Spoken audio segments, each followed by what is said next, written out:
आइए class 12th का inverse trigonometry का एक क्वेश्चन सॉल्व करते हैं।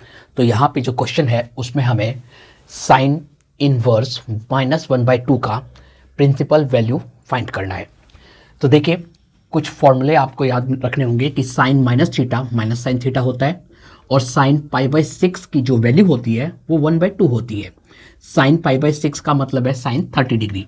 तो साइन π/6 की जो वैल्यू है वो 1/2 होती है और range of principal value branch of sine inverse की जो प्रिंसिपल वैल्यू ब्रांच की रेंज है वो -π/2 से लेकर π/2 तक है। तो ये सारी बातें आपको पता होनी चाहिए इस टाइप के क्वेश्चंस को सॉल्व करते समय। तो देखिए इसमें आपको सबसे पहले क्या करना है, let y equal to sine inverse -1/2 इस तरीके से आपने लेट कर लिया। अब आपको पता है कि यहाँ पे 1/2 साइन की कौन सी, ये जो 1/2 वैल्यू है इसमें आप साइन क्या यूज कर सकते हैं, π/6 यूज कर सकते हैं। और अगर साइन π/6 यूज करेंगे तो आप माइनस साइन π/6 यूज कर सकते हैं, क्योंकि माइनस साइन π/6 किसको इंडिकेट करता है, -1/2 वैल्यू को ही इंडिकेट करता है, क्योंकि sine minus theta minus sine theta के इक्वल होता है। आपने ये लेट कर लिया कि y equal to sine inverse -1/2।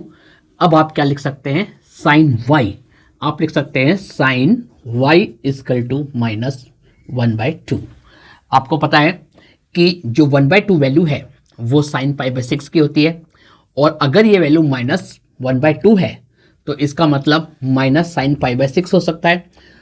तो यहां पे आप लिख सकते हैं sine y equal to minus sine π/6 और माइनस साइन π/6 का मतलब है साइन माइनस π/6।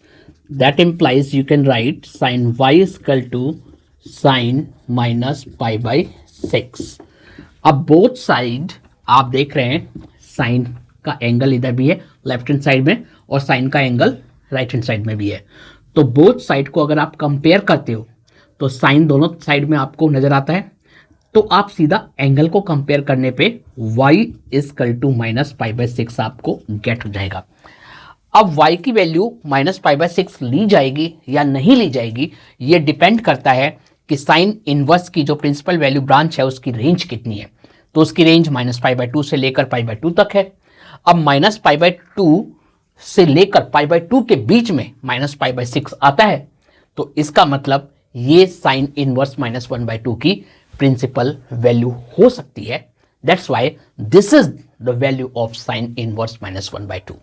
तो यही आपका आंसर हो जाएगा।